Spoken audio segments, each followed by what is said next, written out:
नमस्कार साथियों। और आप लोग कैसे हैं? उम्मीद करते हैं अच्छे होंगे साथियों, स्वस्थ होंगे, मस्त होंगे, पढ़ाई में भी व्यस्त होंगे। साथियों, आज हम लोग पढ़ेंगे भारत परिषद अधिनियम 1892। इसके अलावा दो और अधिनियम पढ़ेंगे, भारत शासन अधिनियम 1909 और भारत शासन अधिनियम 1919।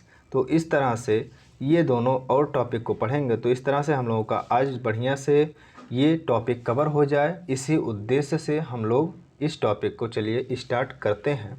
मित्रों, ये वीडियो हम स्टार्ट करें उसके पहले हम उनका नाम लेना चाहेंगे जिनका नाम लेने के लिए हमने इस वीडियो से पहले वाले वीडियो में बोला था कि जो भी इस प्रश्न का जवाब देगा उसका हम नाम आने वाले वीडियो में लेंगे। तो उस वाले वीडियो में किए गए प्रश्न का सही जवाब शिव कुमार चौधरी ने दिया है। तो शिव कुमार चौधरी का हम नाम यहाँ पर ले रहे हैं। चलिए आज स्टार्ट करते हैं हम लोग अपना टॉपिक। मित्रों, जो भारत परिषद अधिनियम 1892 है उसके जो महत्वपूर्ण बिंदु हैं उसको हमने यहाँ पर समाहित करने का प्रयास किया है। और उसमें से पहला जो लाइन है, यहाँ आप देखिएगा कि इसमें केंद्रीय एवं प्रांतीय विधान परिषदों में गैर सरकारी सदस्यों की संख्या बढ़ा दिया गया, किंतु बहुमत सरकारी सदस्यों का ही बना रहा। मित्रों, यहाँ पर सरकारी और गैर सरकारी का मतलब ये समझिएगा कि गैर सरकारी वो थे जो कि भारतीय थे, सरकारी वो थे जो कि अंग्रेज थे और अंग्रेज के लिए ही अंग्रेज उनको मनोनीत करते थे अपने हित के लिए। यानी कि अंग्रेज़ों के द्वारा मनोनीत अंग्रेज लोग जो होते थे उनको आप मानिए सरकारी, और ये जो आते थे भारतीय मनोनीत होकर के ये आप मानिएगा कि क्या होते थे, गैर सरकारी। इस तरह से सिंपल भाषा में अगर आप समझना चाहेंगे तो अच्छे से समझ सकेंगे, ठीक है। और आगे वाला टॉपिक हम लोग देखते हैं। तो उन्हीं सदस्यों की संख्या को जो है यहाँ पर बढ़ाया गया। इसमें केंद्रीय और प्रांतीय विधान परिषदों में गैर सरकारी सदस्यों की संख्या को तो बढ़ाया गया, भारतीयों की संख्या को तो उस परिषद में बढ़ाया गया, लेकिन बहुमत जो रहा साथियों वो अभी भी सरकारी सदस्यों का ही बना रहा, सरकारी सदस्यों का ही बना रहा। यानी कि अभी भी सरकारी सदस्य जो होते थे वही ज़्यादातर इसमें मिलते थे। आगे हम लोग देखते हैं साथियों, इसमें क्या है।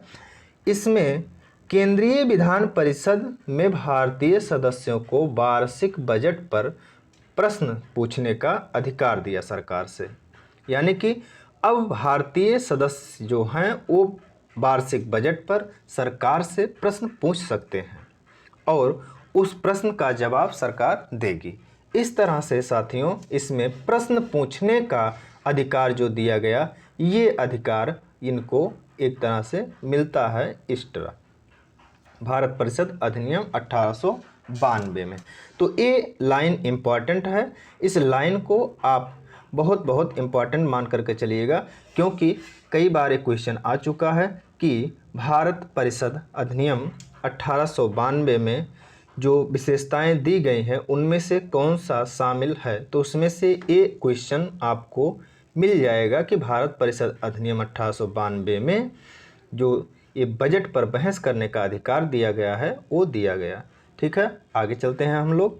मित्रों, इसमें अब देखिएगा आगे इस प्रावधान में क्या किया जाता है कि प्रांतीय परिषदों में, प्रांतीय जो विधान परिषद हैं उनमें गवर्नरों को जिला परिषद, नगर पालिका, विश्वविद्यालय, व्यापार संघ, जमींदारों आदि की सिफारिश के आधार पर गैर सरकारी सदस्यों की जो है नियुक्ति की जाने की व्यवस्था की गई। यानी कि यहाँ पर क्या किया जाता है, अब कुछ सीमित आधार पर निर्वाचन प्रणाली प्रारंभ किया जाता है। क्या किया जाता है, अब कुछ सीमित आधार पर निर्वाचन पद्धति आरंभ किया जाता है। सीमित आधार का मतलब यहाँ पर यह है कि संपूर्ण जनता इस वोटिंग में भाग नहीं ले रही थी, बल्कि सीमित लोग इसमें भाग ले रहे थे। और उसमें से कौन कौन लोग भाग ले रहे थे, जैसे जिला परिषद हो गया, नगर पालिका के हो गए सदस्य, विश्वविद्यालय के हो गए, व्यापार संघ के हो गए, जमींदार हो गए, ये सभी लोग मिल कर के क्या करते थे, अब कुछ गैर सरकारी सदस्यों को चुनते थे और वो भेजते थे कहाँ पर, यहाँ विधान परिषद में। और किस विधान परिषद में, केंद्रीय नहीं प्रांतीय विधान परिषदों में भेजते थे। तो उम्मीद करते हैं साथियों ये चीज़ें आप समझ पाए होंगे। अब आगे चलते हैं हम लोग नेक्स्ट टॉपिक पे। नेक्स्ट टॉपिक जो हम लोगों का है भारत शासन अधिनियम 1909। साथियों यह अधिनियम जो है यह आपको हम बताएं उसके पहले कुछ बेसिक चीज़ें हम आपको बताना चाहेंगे जिससे यह अधिनियम आपको याद करने में आसानी होगी।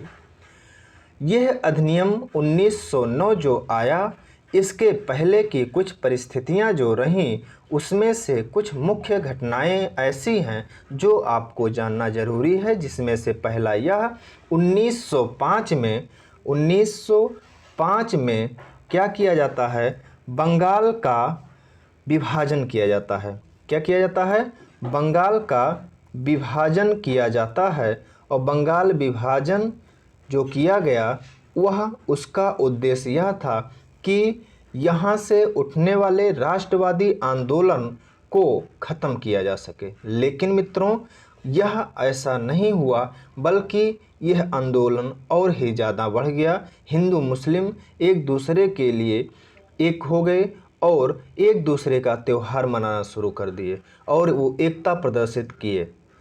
किंतु साथियों कुछ ही समय तक यह स्थिति रही, बहुत ज़्यादा दिनों तक यह नहीं चल सकी। उसका कारण यह था कि कुछ चीज़ें ऐसी इसमें धार्मिक चीज़ें शामिल कर दी गईं जिससे दूसरे धर्म के लोगों की आस्था को आहत पहुंचा और वह इससे धीरे धीरे अलग होते चले गए। परिणाम यह हुआ कि मुस्लिम लीग का गठन होता है और 1906 में ढाका में मुस्लिम लीग का गठन किया गया। ढाका मतलब कि आज बांग्लादेश में है। तो इस तरह से यह मुस्लिम लीग का गठन भी हो गया। तो ये दो घटनाएं जो हैं इसको आप याद रखिएगा। अब यही जो मुस्लिम लीग का गठन हुआ, अब एक राजनीतिक समझिए संगठन फिर से कांग्रेस के पैरेलल खड़ी कर दी गई। अब यहाँ पर एक राजनीतिक संगठन और जब कांग्रेस के पैरेलल खड़ी कर दी गई तो अब यही इनका उद्देश्य था और वह पूरा हो गया कि अब सांप्रदायिकता के आधार पर इनको लड़ाया जाए और उसी आधार पर इनको विभाजित करके इनके आंदोलन को ख़त्म किया जाए। तो वह सफल होता है इनका, क्योंकि अब इसके बाद जो भी लड़ाइयाँ होंगी, जो भी मतभेद होंगे, वह इस आंदोलन को काफ़ी ज़्यादा तोड़ने का काम करेगा। आइए आगे अब हम लोग पढ़ते हैं इस अधिनियम के जो प्रावधान दिए गए हैं उनको। तो साथियों यहाँ पर आप देखिएगा कि 1909 का अधिनियम जो था, इस अधिनियम को मार्ले मिंटो सुधार अधिनियम के नाम से भी जाना जाता है। मार्ले और मिंटो, मार्ले मिंटो सुधार का मतलब यहाँ पर यह है, ये दोनों के दोनों नाम जो हैं ये दो व्यक्ति हैं। जो दो व्यक्ति हैं उनमें से आप यहाँ पर ध्यान दीजिएगा कि लॉर्ड मार्ले जो हैं, लॉर्ड मार्ले ब्रिटेन में भारत के सचिव थे। क्या थे? ब्रिटेन में भारत के सचिव थे। और मिंटो जो हैं, ये मिंटो जो हैं भारत में क्या थे? वायसराय थे। भारत में वायसराय थे। तो इस तरह से मिंटो भारत में वायसराय थे और ये लॉर्ड मार्ले ये जो है वहाँ पे सचिव थे। तो सचिव और वायसराय दोनों के नाम के आधार पर इस अधिनियम को मार्ले मिंटो सुधार अधिनियम के नाम से भी जाना जाता है। तो इस चीज़ को साथियों जानिएगा। आगे हम लोग चलते हैं। अब यहाँ पर देखिएगा, भारत में सांप्रदायिकता को वैधानिक दर्जा देने के लिए लाया गया। यानी कि अब जो इस सांप्रदायिकता इन्होंने विभाजन करके उत्पन्न किया था, अब उसी को संवैधानिक दर्जा देना चाह रहे हैं और उसी उद्देश्य से इसको लाया जाता है। आगे देखिएगा कि संवैधानिक दर्जा कैसे यह देते हैं, अभी इनका खेल देखिएगा, आगे आप समझ पाएंगे कि ये बात थी इसलिए विभाजन किया गया था। यहाँ पर आप देखिएगा लॉर्ड कर्जन जो कि विभाजन के समय वहाँ पे यहाँ भारत में गवर्नर जनरल था, तो उसने कहा क्या था, उसकी एक लाइन है बहुत इम्पॉर्टेंट और वो लाइन बहुत पूछी जाती है। और वो लाइन क्या है उसको आप यहाँ पर देखिएगा कि उसने कहा क्या था कि कांग्रेस अंतिम सांसें गिन रही है और हमारा ध्येय इसे कंधा देना है। कंधा देने से तात्पर्य यही है कि जब कोई मृत हो जाता है तो कंधा दे करके उसे अंतिम संस्कार उसका किया जाता है। तो वही चीज़ें हैं कि कांग्रेस अंतिम सांसें गिन रही है और हमारा ध्येय इसे कंधा देना है। ये किसने कहा था? तो लॉर्ड कर्जन ने कहा था। इस चीज़ को आप याद रखिएगा साथियों। आइए आगे बढ़ते हैं हम लोग। इसी उद्देश्य से 1905 में बंगाल का विभाजन किया जाता है। 1906 में मुस्लिम लीग का गठन भी भारतीय राष्ट्रवाद को विच्छिन्न करने का एक माध्यम था। यहाँ पर ये चीज़ें आप फिर से पा गए, वही चीज़ें जो हमने अभी कुछ समय पहले कहा कि मुस्लिम लीग का जो गठन हो जाता है उसके बाद क्या होता है कि राष्ट्रवादी आंदोलन जो होते हैं काफ़ी ज़्यादा प्रभावित होते हैं और यहाँ पर अब सांप्रदायिकता के आधार पर राजनीति शुरू हो जाती है। अब इसमें और आगे देखिएगा कि इसके प्रमुख प्रावधान कौन कौन से हैं उसको हम लोग देखते हैं। आइए हम लोग आगे चलते हैं, देखते हैं कि क्या क्या प्रावधान इसमें दिए गए थे 1909 में। तो साथियों यहाँ पर ध्यान दीजिएगा कि केंद्रीय तथा प्रांतीय विधान परिषदों में सर्वप्रथम मुसलमानों के लिए पृथक निर्वाचन प्रणाली यानी कि सांप्रदायिकता के आधार पर जो है निर्वाचन प्रणाली यहाँ पर प्रारंभ किया गया। तो ये जो सांप्रदायिकता के आधार पर निर्वाचन प्रणाली प्रारंभ की गई, इससे क्या होता है कि और दूसरे जो होते हैं उस क्षेत्र में रह रहे संप्रदाय के लोग उसमें भागीदार नहीं हो पाते हैं जब वोटिंग हो रहा होता है। यानी कि जब कोई भी क्षेत्र किसी भी मुस्लिम संप्रदाय या हिंदू संप्रदाय किसी के लिए आरक्षित कर दिया जाए तो उस क्षेत्र विशेष में मान लीजिए कि यहाँ का इतना क्षेत्र का कोई ये बंदा है जो कि मुस्लिम कैंडिडेट है, वह खड़ा हुआ है वोटिंग में, तो इस क्षेत्र में रहने वाले जितने भी लोग हैं वे सभी के सभी क्या होंगे, इसमें वोटिंग नहीं करेंगे। अब उसमें वोटिंग कौन करेगा? इसमें वोटिंग वही करेंगे जो मुस्लिम होंगे, या अगर हिंदू खड़ा है तो हिंदू ही वोटिंग करेंगे। यही होता है साथियों सांप्रदायिक निर्वाचन प्रणाली में। यानी कि सांप्रदायिक निर्वाचन प्रणाली क्षेत्र जब निर्धारित कर दिया जाता है तो उस क्षेत्र में वही समुदाय के लोग चुनेंगे जिस समुदाय के लिए आरक्षण वहाँ पे होगा। ऐसे में दूसरे समुदाय क्या होते हैं, उससे पूरी तरह से कट जाते हैं, उससे नाराज़ होते हैं, असंतोष व्यक्त करते हैं और इसमें क्या होता है, ये असंतोष जा कर के बाद में बड़े लेवल पर होता है और सांप्रदायिकता फैलती है। यही उनका उद्देश्य भी था और वही ये करना भी चाह रहे थे, तो इसलिए उन्होंने ऐसा किया। तो आइए हम लोग साथियों आगे चलते हैं, यहाँ पर देखते हैं कि आगे इन्होंने क्या प्रावधान किया। आगे देखिएगा साथियों, यहाँ पर केंद्रीय तथा प्रांतीय विधान परिषदों में सर्वप्रथम मुसलमानों के लिए पृथक निर्वाचन द्वारा सांप्रदायिक निर्वाचन प्रणाली जो है प्रतिनिधित्व प्रारंभ किया जाता है, जिसे लॉर्ड मिंटो को सांप्रदायिक निर्वाचन का जनक कहा जाता है। क्या किया जाता है? जिससे सांप्रदायिक निर्वाचन का जनक लॉर्ड मिंटो को कहा जाता है साथियों। तो ये लाइन आप जरूर याद रखिएगा कि सांप्रदायिक निर्वाचन का जनक किसे कहा जाता है। तो ये लाइन हमने ऑलरेडी अंडरलाइन करवा दिया है कलर में, तो इस चीज़ को आप याद रखिएगा। लॉर्ड मिंटो को सांप्रदायिक निर्वाचन का जनक माना जाता है। ठीक है साथियों, आगे हम लोग देखते हैं। यहाँ पर देखिएगा दूसरा यहाँ पर क्या है, केंद्रीय विधानमंडल में अतिरिक्त सदस्यों की संख्या 16 से बढ़ाकर 60 कर दी गई। इस तरह केंद्रीय विधानमंडल में अभी भी सरकारी सदस्यों का ही बहुमत रहा। इस तरह केंद्रीय विधानमंडल में अभी भी सरकारी सदस्यों का ही बहुमत रहा, किंतु प्रांतीय परिषद में गैर सरकारी सदस्यों का बहुमत की अनुमति दे दी जाती है। मित्रों, यहाँ पर आपने ऊपर भी देखा था कि जब ये हम पढ़ रहे थे इस वाले में, तो इसमें आपने देखा था कि यहाँ पर क्या किया जाता है, सरकारी सदस्यों का ही बहुमत बना रहता है, गैर सरकारी सदस्यों की संख्या को तो बढ़ाया गया, लेकिन बहुमत क्या था, अभी सरकारी सदस्यों का ही बना रहा। किस वाले अधिनियम में? 1892 वाले में। अब इसी अधिनियम की विशेषता को यहाँ पर थोड़ा सा इसमें क्या किया जाता है, इसमें सुधार किया गया। अब इसमें देखिएगा क्या किया गया कि केंद्रीय विधानमंडल में अतिरिक्त सदस्यों की संख्या जो थी उसे 16 से बढ़ा करके 60 कर दी गई। इस तरह केंद्रीय विधानमंडल में अभी भी सरकारी सदस्यों का बहुमत बना रहा, किंतु प्रांतीय विधान परिषद में गैर सरकारी सदस्यों की जो अनुमति थी वो दे दी गई। बहुमत यहाँ पर अब मिल जाता है प्रांतीय जो विधान परिषद था, लेकिन केंद्र में अभी भी सरकारी सदस्यों का ही बहुमत बना रहा। तो इस तरह से 1909 में भी केंद्रीय विधानमंडल में सरकारी सदस्यों का ही बहुमत रहा। आगे हम लोग देखते हैं नेक्स्ट लाइन क्या है। केंद्रीय तथा प्रांतीय परिषदों में पूरक प्रश्न पूछने का अधिकार दिया जाता है। क्या किया जाता है? पूरक प्रश्न पूछने का अधिकार दिया जाता है। मित्रों, यहाँ पर पूरक प्रश्न जो है, इस चीज़ को समझिएगा कि पूरक प्रश्न क्या होता है। पूरक प्रश्न का मतलब यह है कि जैसे आपने किसी से प्रश्न पूछा, उसने उसका जवाब दिया, इसके बाद फिर आपको उसी प्रश्न पर कुछ और स्पष्टीकरण की ज़रूरत है, तो फिर आप पूछेंगे, तो फिर वह जवाब देंगे, तो पूरक प्रश्न हो जाएगा।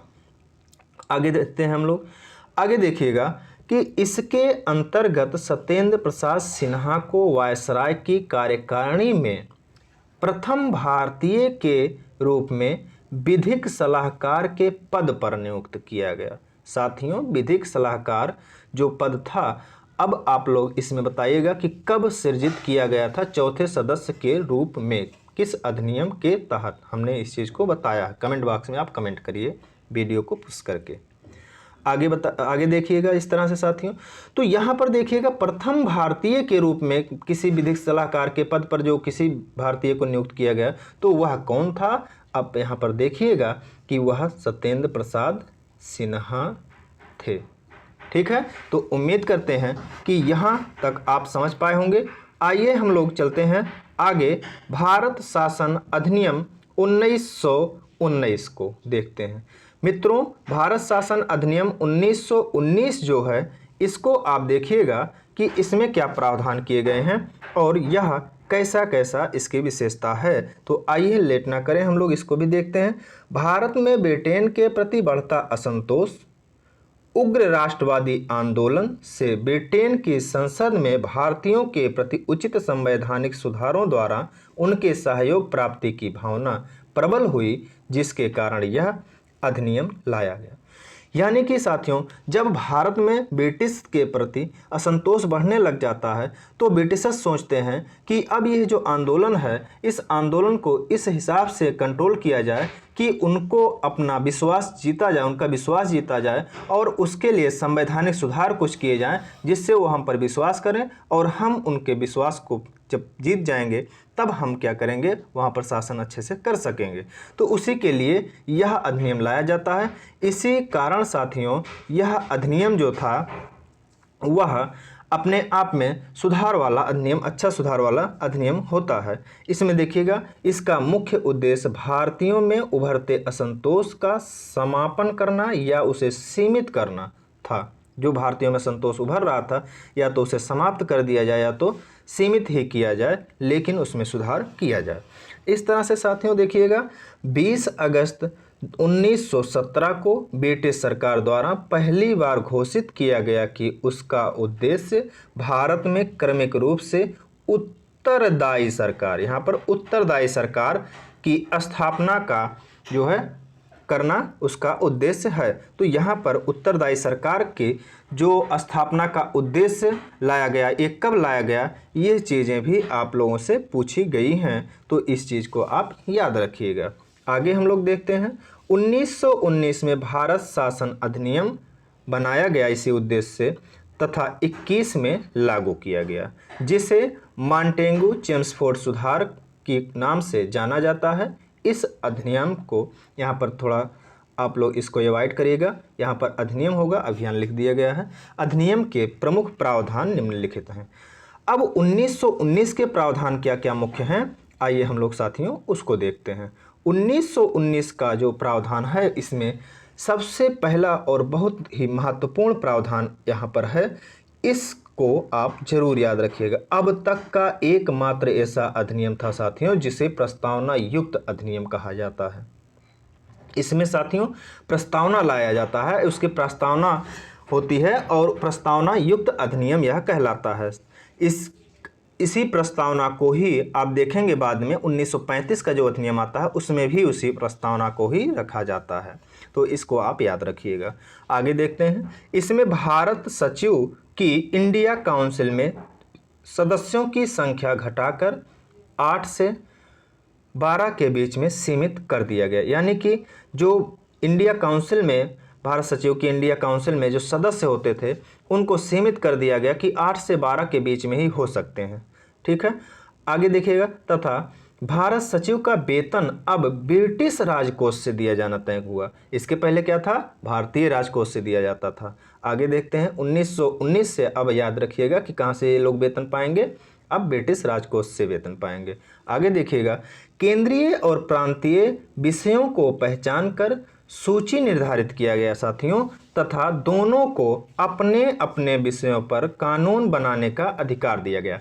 दोनों से तात्पर्य यहाँ पर यह है कि केंद्र अपने विषय पर कानून बनाएगा, राज्य अपने विषय पर कानून बनाएगा। इस तरह से दोनों अपने अपने विषयों पर ही कानून बनाएंगे और इस तरह से दो सूची निर्धारित की गई, केंद्रीय सूची और प्रांतीय सूची। ठीक है, विषयों को दोनों को बांट दिया गया और दोनों अब उसी विषय पर ही कानून बनाएंगे। आगे देखिएगा। प्रांतीय विषयों को पुनः दो भागों में विभाजित किया जाता है और उसमें एक होता है आरक्षित, जो कि होता है गवर्नर जनरल के अधीन, और दूसरा होता है हस्तांतरित, जो कि वहाँ की परिषद के जो लोग हैं उनके अधीन होता है, परिषद के अधीन होता है, और वो लोकल जो होते हैं, भारतीय जो हैं, उनको उस पर कानून बनाने का एकाधिकार होता है।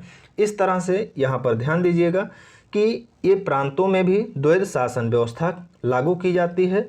ये भी क्वेश्चन पूछा गया है कि प्रांतों में द्वैध शासन प्रणाली कब लागू किया गया है, तो आरक्षित और हस्तांतरित, इस तरह से द्वैध शासन प्रणाली प्रांतों में लागू किया गया। कब? 1919 के अधिनियम में। इस चीज़ को आप मित्रों याद रखिएगा।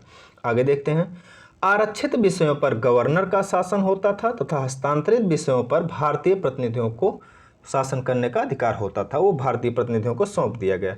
प्रांतों में लागू इस व्यवस्था को द्वैध शासन व्यवस्था कहा गया। ठीक है साथियों, आगे देखते हैं हम लोग। केंद्र में विधान परिषद के स्थान पर राज्य परिषद और विधान परिषद वाले द्विसदनीय व्यवस्था को स्थापित किया गया। साथियों, जैसे वर्तमान में है, केंद्र में क्या है, द्विसदनीय व्यवस्था है, एक राज्यसभा है और दूसरा क्या है, लोकसभा है। राज्यसभा जो है वह उच्च सदन है और जो लोकसभा है वह निम्न सदन है। तो यही जो था पहले क्या किस नाम से जाना जाता था, राज्यसभा को राज्य परिषद कहा जाता था और विधानसभा को लोकसभा को विधानसभा कहा जाता था। वर्तमान में विधानसभा आप राज्यों में पाएंगे निम्न सदन के रूप में। आगे देखते हैं हम लोग। तो इस तरह से द्विसदनीय व्यवस्था केंद्र में स्थापित किया गया था, राज्य परिषद और विधानसभा, तथा दोनों सदनों में बहुसंख्यक सदस्यों को प्रत्यक्ष निर्वाचन द्वारा चुना जाना था। केंद्रीय विधानमंडल समस्त ब्रिटिश भारत के लिए कानून बना सकती थी। तो इस तरह से साथियों आप देख रहे हैं कि जो ये अब द्विसदनीय व्यवस्था स्थापित किया गया, इसमें अधिकांश सदस्यों की संख्या जो होती थी निर्वाचन प्रणाली के द्वारा चुने जाते थे ये लोग, और ये जो विधानमंडल था इसको अधिकार पूरे भारत पर कानून बनाने का था। तो आगे हम लोग देखते हैं साथियों। केंद्रीय बजट को राज्यों के बजट से अलग कर दिया गया तथा राज्यों को अपना बजट स्वयं पेश करने का अधिकार दिया गया, यानी कि राज्य जो थे वो अपना बजट स्वयं बना सकते थे, उसका अधिकार उनको दे दिया गया। इस तरह से आगे देखते हैं हम लोग साथियों। इसमें सिखों, यहाँ पर ही खेल करते हैं फिर ये लोग, इसमें सिखों, ईसाइयों, आंग्ल भारतीयों, यूरोपियों पर आरक्षण लागू कर दिया गया। मित्रों आप यहाँ पर देखिएगा, थोड़ा सा हम लोग ऊपर आते हैं 1909 में, तो यहाँ पर क्या करते हैं, ये मुस्लिमों को किसको देते हैं? मुस्लिमों को अलग से निर्वाचन प्रणाली की जो है यहाँ पर व्यवस्था करते हैं मुस्लिमों के लिए। तो इस तरह से सांप्रदायिक निर्वाचन प्रणाली का जो इन्होंने प्रारंभ किया, यह यहाँ पर एक तरह से फूट डालने का जो एक प्रयोग था इन्होंने किया और मुसलमानों के लिए पृथक निर्वाचन प्रणाली की जो है व्यवस्था किए। लेकिन अब इसमें जब ये सफल होते हैं तो यहाँ पर 1919 में साथियों ये क्या करते हैं, यहाँ 1919 में ये इस व्यवस्था को और विस्तृत रूप देते हैं और यह सिखों को, ईसाइयों को, आंग्ल भारतीयों को, यूरोपियों को भी आरक्षण दे देते हैं और इस तरह से यहाँ पर इसको और फूट डालने का प्रयास करते हैं इसमें। ठीक है, आगे हम लोग देखते हैं साथियों। 7वां प्रावधान जो है साथियों थोड़ा सिविल सेवा से जुड़ा हुआ है। आप लोगों का इंटरेस्ट भी सिविल सेवा से रहता है तो इसको याद रखिएगा। इसने जो कि 1919 अधिनियम है, इसने 1926 में सिविल सेवकों की भर्ती के लिए केंद्रीय लोक सेवा आयोग का गठन किया। तो इस चीज़ को आप याद करिएगा साथियों, ज़रूर याद रखिएगा, इसको मोस्ट इम्पॉर्टेंट बना लीजिएगा। कब किया गया था केंद्रीय लोक सेवा आयोग का गठन? 1926 में किया गया था। आगे हम लोग देखते हैं नेक्स्ट प्रावधान। मित्रों, आगे जो प्रावधान किया गया है यह है, इस अधिनियम में उत्तरदायी शासन शब्द का प्रयोग किया गया था। यह चीज़ आपको हमने पहले ही बताया और ये इम्पॉर्टेंट है, इसको अंडरलाइन करिएगा। तथा यह आयोग जो गठित किया गया, तथा एक आयोग के गठन किया जाने का प्रावधान किया गया था। वो प्रावधान इस तरह से था कि एक आयोग 10 वर्ष पश्चात अपना रिपोर्ट देगा और उस रिपोर्ट में इस चीज़ का अध्ययन करेगा कि 1919 का शासन अधिनियम जो है यह किस हद तक सफल रहा। उसके लिए एक जो है समिति के गठन का, एक आयोग के गठन का प्रावधान किया गया, जिसे उत्तरदायी शासन के प्रगति पर अध्ययन कर 10 वर्ष पश्चात अपनी रिपोर्ट प्रस्तुत करना था। लेकिन साथियों ये 10 वर्ष पश्चात की बात जो यहाँ पे की गई है, यह चीज़ें 10 वर्ष पश्चात ना करके ये आप देखेंगे कि 2 वर्ष पहले ही लेकर के ये आयोग गठित कर देते हैं। और वह होता है आयोग कौन सा? Simon commission. Simon commission. तो इसके बारे में अभी आगे हम लोग देखेंगे। यहाँ पर और देखिएगा, संपत्ति कर शिक्षा के आधार पर सीमित संख्या में लोगों को मताधिकार प्रदान किया गया। इस चीज़ को आप याद रखिएगा साथियों, ज़रूर, ये भी बहुत इम्पॉर्टेंट है कि संपत्ति कर और शिक्षा के आधार पर जो मताधिकार प्रदान किया गया वो किस अधिनियम के तहत प्रदान किया गया। तो ये चीज़ आप इस लाइन को इम्पॉर्टेंट लगाइएगा और वो जान करके चलिएगा कि इस तरह से ये जो व्यवस्था किया गया वो कब किया गया था। तो आप बताएंगे कि यह व्यवस्था 1919 के अधिनियम में किया गया था। ठीक है साथियों, तो इस तरह से ये व्यवस्था भी आप जान गए।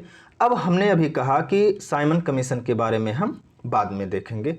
तो यहाँ पर साइमन कमीशन जो होता है साथियों, आपने देखा कि 10 वर्ष पश्चात अपनी रिपोर्ट प्रस्तुत करने के लिए एक आयोग के गठन का प्रावधान किया गया था, जो कि 10 वर्ष पश्चात अपनी रिपोर्ट देता। लेकिन मित्रों, अंग्रेज़ों ने इस आयोग का गठन 2 वर्ष पहले ही कर दिया और इसका भारत ने बहुत ज़्यादा विरोध किया। भारतीय जो प्रतिनिधि थे, सभी राजनीतिक दलों ने इसका बहुत हद तक जो है इसका विरोध करते हैं और इस विरोध में कई लोगों की जानें भी जाती हैं। तो बहरहाल जो कुछ भी होता है, ये साइमन कमीशन गठित किया जाता है। अब साइमन कमीशन के विरोध का कारण क्या था, ये आप लोग कमेंट बॉक्स में कमेंट करिए यदि आप जानते हैं तो। नहीं जानते हैं तो अगले वीडियो में हम इस पर विस्तृत चर्चा करेंगे और तब तक के लिए आप इंतज़ार करिए और अपना प्यार बनाए रखिए साथियों। इस वीडियो को ज़्यादा से ज़्यादा लोगों तक शेयर करिए। यदि आप हमारे चैनल पर नए हैं तो आप हमारे चैनल को सब्सक्राइब करिए और अपने दोस्तों तक शेयर करिए साथियों, जिससे कि यह चैनल आप सबके लिए बहुत कुछ और आगे सोच सके और उत्साह के साथ में। तो मित्रों, इसी पर हम इस वीडियो का एंड करते हैं। लेकिन एक चीज़ और बताना चाहेंगे कि साथियों, यदि आप टेलीग्राम से नहीं जुड़े हैं ज्ञानालय के, तो टेलीग्राम से जुड़ जाइए। आप डिस्क्रिप्शन बॉक्स में देखेंगे तो वहाँ पे लिंक दिया गया है। उससे क्या फ़ायदा होगा? उससे फ़ायदा यह होगा कि ये जो PDF हमने आपको पढ़ाया है, ये PDF आप वहाँ से डाउनलोड कर सकते हैं। और मित्रों, इससे बाहर कहीं क्वेश्चन नहीं जाने वाला है, इस चीज़ का आप विश्वास करिए पूरी तरह से। इससे बाहर कहीं नहीं क्वेश्चन जाने वाला है, चाहे सिविल का हो चाहे स्टेट पीसीएस का हो। और वनडे में तो इससे बाहर कहीं हो ही नहीं सकता, सारा कुछ डाटा हमने इसमें मेंशन कर दिया है। तो मित्रों, उम्मीद करते हैं कि आपको ये वीडियो बहुत ही हेल्पफुल रहा होगा, और इसी उम्मीद के साथ अब हम विदा लेते हैं और मिलते हैं नेक्स्ट वीडियो में। तब तक के लिए साथियों, नमस्कार, जय हिंद, धन्यवाद।